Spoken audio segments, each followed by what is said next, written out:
A new watch, a new phone, and a familiar face is coming to the iPhone.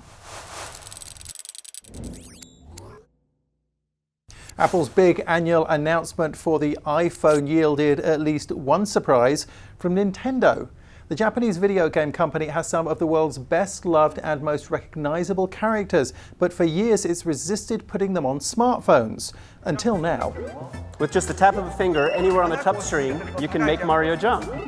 And the longer you tap, the higher he jumps. Next up is the new Apple Watch Series 2. The second generation Apple wearable is water resistant to 50 meters. So you can wear it whether you're swimming or surfing or just doing that occasional cannonball. It has a faster chip, a brighter display, and built-in GPS. And that means it'll track a run or a ride without its owner having to carry around an iPhone, and that could be a big deal if you're a sporty person.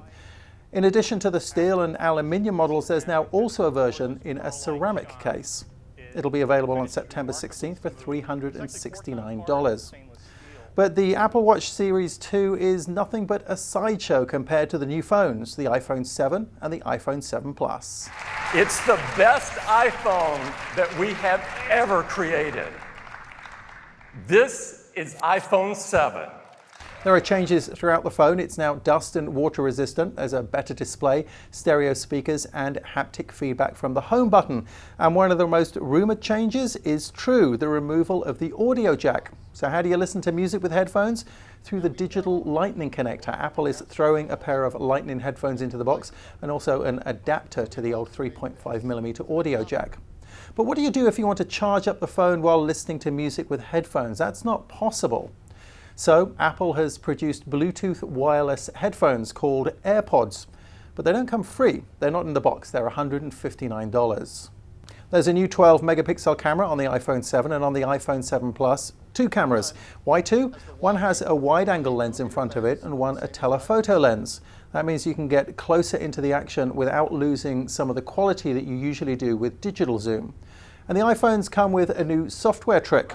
They'll attempt to figure out what in a picture is near the camera and what is further away, and the stuff in the background you'll be able to add a blur to it so it simulates the depth of field that you get with a digital SLR. It all looks pretty cool, but it's worth mentioning that Apple is not the first to do this.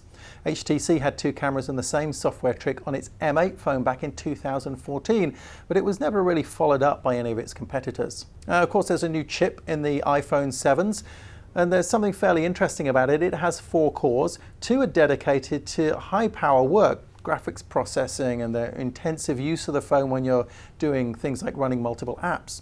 And there's a couple of cores that are smaller and lower power. They'll keep things running over in the background and use less battery.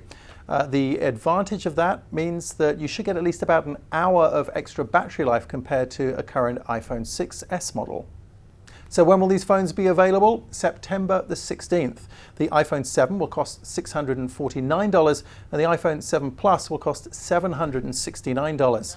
And compared to previous versions, Apple is doubling the storage capacity, so the new phones will be available in 32, 128 and 256 gigabit configurations. And that's what you need to know from the Apple announcement.